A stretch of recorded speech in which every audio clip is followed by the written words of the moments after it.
What's up, Brian Tong here, and hey, we are just about a month away from Apple's expected fall event and their official announcement of the entire new iPhone 16 lineup. So this video is going to be everything that we know so far about the new iPhone 16 and 16 Pros, and don't expect any big surprises or anything earth-shattering from a design standpoint, just like the iPhone 15 lineup.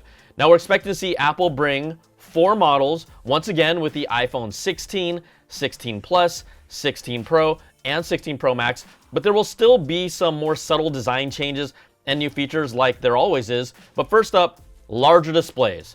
Now, the 16 and the 16 Plus are expected to remain at 6.1 and 6.7 inches, but the Pros are expected to increase their screen sizes to 6.27 and 6.86 inches. Round that up and they'll be 6.3 and 6.9 inch displays compared to the previous 6.1 and 6.7 from before.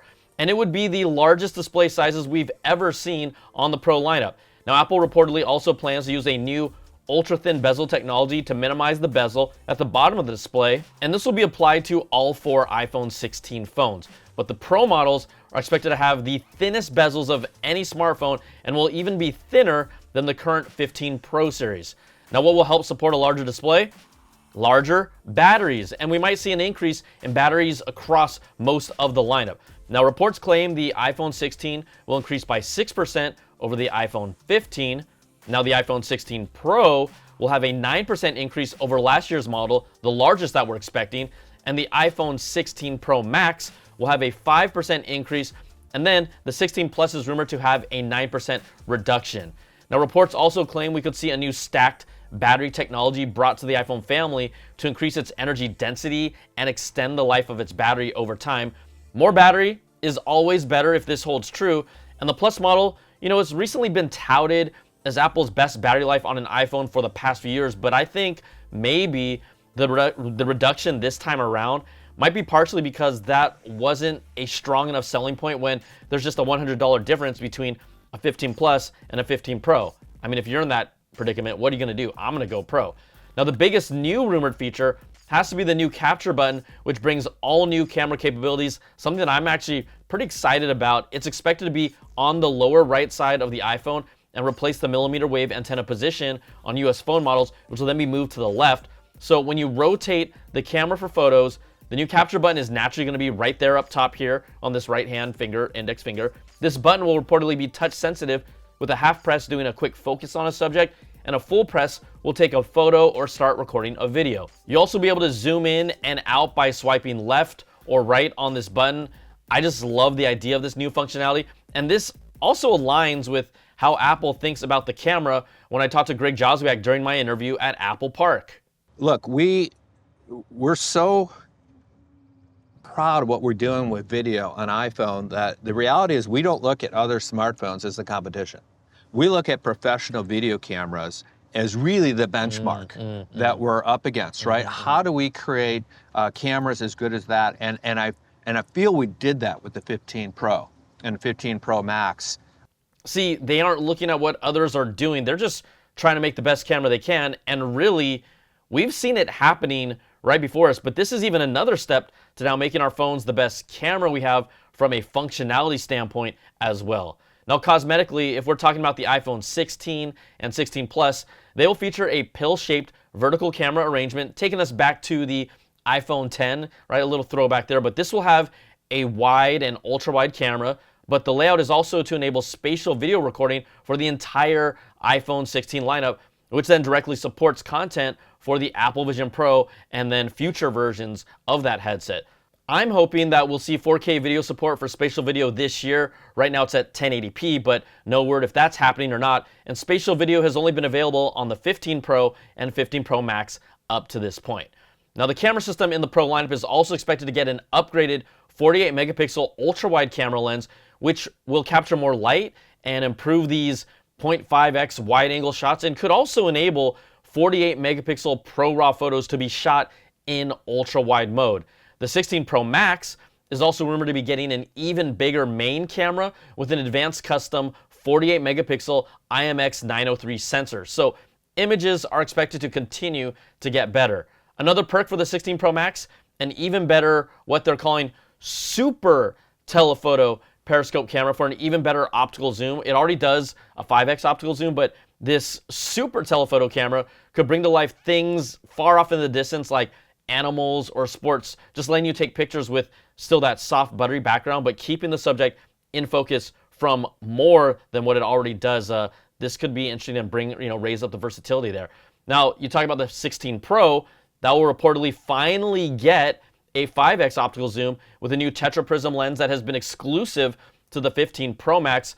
This is that folded lens design that gives it a greater 5x optical zoom and a 25x digital zoom, since we know it's been limited to 3x as far back as the 14 Pro. So this is also going to make a huge difference for photo composition, image quality, and shooting options. If you haven't had this feature before, you're going to get it in the 16 Pro model. All right, one thing that has driven iPhone users cray-cray, that lens flare. It won't go away, but shoot it against bright lights over the sun or street lights, it's there. I even asked Apple about this specifically as well. The lens flare in the cameras, I know this is, a thing that I take this gorgeous sunset and I'll get that lens flare, and part of it is just, the fact of how lenses work, but is there any ways that, everyone asks me about that, like, can we mitigate this or help it along? Like, are there things that you guys can do on your end? It's a great question. All optical systems have some kind of flare signature.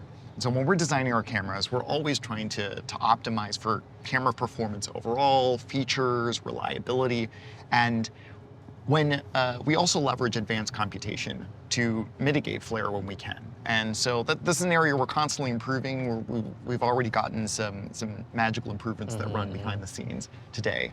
But reports say that Apple is now testing a new anti-reflective optical coating technology.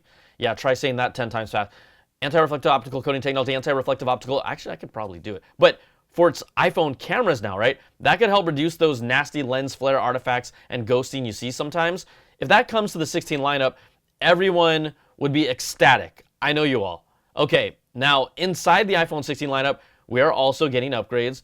And just like clockwork, a new A18 Pro chip is expected this time for all 4 iPhone 16 models. It's possible that Apple could separate maybe an A18 for the standard models and an A18 Pro for the Pro models. But with Apple Intelligence set to debut this year and really be polished and complete in 2025, it requires a high-powered chip to run its AI features. Currently, only the 15 Pro and 15 Pro Max can run iOS 18 and all of its Apple Intelligence features to come.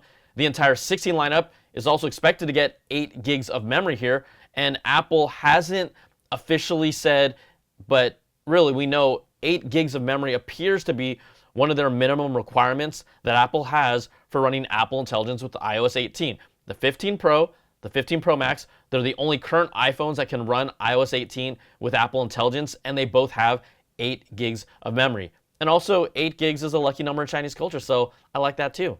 All right, now we'll also finally get faster Wi-Fi performance. Wi-Fi 7, yes, is expected to come to the 16 Pro models, while the 16 and 16 Plus are rumored to just get Wi-Fi 6E support.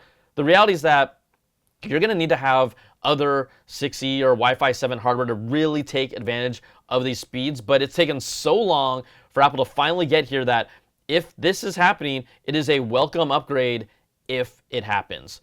Another thing you might not see or feel, but the new iPhone 16 Pro lineup, the Pros, are expected to get Qualcomm's latest Snapdragon X75 modem in the 16 Pro and the 16 Pro Max. That will bring faster download and upload speeds. It'll also take up less space and reportedly use 20% less power. Then you have the 16 and 16 Plus. Those are expected to use the X70 modem model, same as last year. Now, Apple has still not been able to move to their own modems inside their own iPhones, but we're looking at that to happen pretty soon, and that might finally change where we see all that work that Apple did to acquire their own modem unit, all the work that's going on behind the scenes. That may change in 2025. Now, something new for the iPhone 16 and 16 Plus, they'll be getting the customizable action button that first appeared in the 15 Pro models. It replaces the mute switch and allows you to launch apps, turn on the flashlight, turn on the camera. You can do a lot more with it. My hope is that instead of a single press, this new action button will support multiple actions, even if it's a double press or a triple press. I mean, I asked this in my review of the 15 Pro when it happened, this is a software thing, and I just hope that not only does it come to the 16 and 16 Plus, but the entire lineup in future phones with this action button can just do more than a single function. Now, a rumor that I'll believe when I see it claims the iPhone 16 Pro and 16 Pro Max will bring double the maximum storage with a new 2 terabyte storage option. That's due to Apple switching to a higher density quad level cell NAND flash and could allow it to fit more storage into smaller spaces. Now that's the benefit, but the drawback is that it has slower read and write speeds compared to the less expensive and current triple level cell NAND flash, which is used in current iPhones. So I think if it's not broke, don't fix it. Do you really need 2 terabytes on your phone yet? I'm never against more storage, but I'd like the quad cell to catch up in speed and performance before we jump to it. Now, cosmetically, the iPhone 16 Pro models will reportedly get a new polished titanium finish. It will make them look shinier than the 15 Pro models, which have this more raw and brushed metal finish. Now, the new polished finish will be more glossy, but will also reportedly be less prone to scratches compared to something like stainless steel. Or maybe you could just put your phone in a case like almost everyone does and not worry about scratches nearly as much. And yes, we know colors. Yes, colors matter. Apple scooper Sonny Dixon recently released images of the Pro lineup showing the iPhone 16 Pro potential colors in black, white, and silver. But what will be that fourth color? Is blue titanium on the outs here, or will there be some sort of rose gold, maybe some sort of bronze type looking color options, or will there be no fourth color option on launch? And sometimes they do that new color later in like the mid-life cycle around April, May sometimes. We also have the iPhone 16 and 16 Plus models that will reportedly come in black, green, pink, blue, and white, which would mean that yellow, it gets kicked out this year in favor of white. So all that comprehensive stuff, if you ask me right now before we've seen anything official, I think that the 16 Pro of this entire lineup might be the winner if it gets the 5x optical zoom. It gets all the other benefits. It gets the larger battery as well, and also has the camera physical button. I think someone like me who's wanted the better optical zoom and better battery life, that's always what I've been jealous of the Pro Max. So 16 Pro, you might be the winner this year if you're going to upgrade. So that's pretty much everything we have heard and know about the iPhone 16 lineup this year, 1 month out from the announcement. And this is not, like I said, a major generational fundamental change, but there are a lot of changes that, they do add up here if you're in the market for upgrading. But I've said it in several of my videos before, really the next big leap for iPhone will be next year in 2025 with the iPhone 17. We know there's a rumored new hardware design with that big shift to a potential super thin, let's call it maybe like a MacBook Air-like option for the iPhone family. You can check out my iPhone 17 Slim video to find out all about that. And also, with Apple Intelligence features rolling out in beta throughout next year, by the time you get the new iPhone 17 family released, then we're looking at all new hardware, and then Apple Intelligence being a whole lot more polished and ready for prime time. So 2025 is what I believe will be the next big, significant super cycle upgrade for the iPhone. But hey, you don't have to listen to me. You should all upgrade when you're ready. And if you're completely happy with your iPhone, hey, you don't need to do a thing. Yeah, crazy, huh? All right, that is going to do it for this week's video. If you like what you see, give me that thumbs up, subs up, and hit that notification bell, ding, to get all my latest videos when they drop. And if you want more of that Apple goodness, you can check out my weekly Apple Bits XL audio podcast with the latest stories and special guests. Plus, you can support all my content with an ad-free version of the podcast, early access to my content, and exclusive content at patreon.com/BrianTong. Thanks so much for watching, and we will catch you on the next video. Peace and love.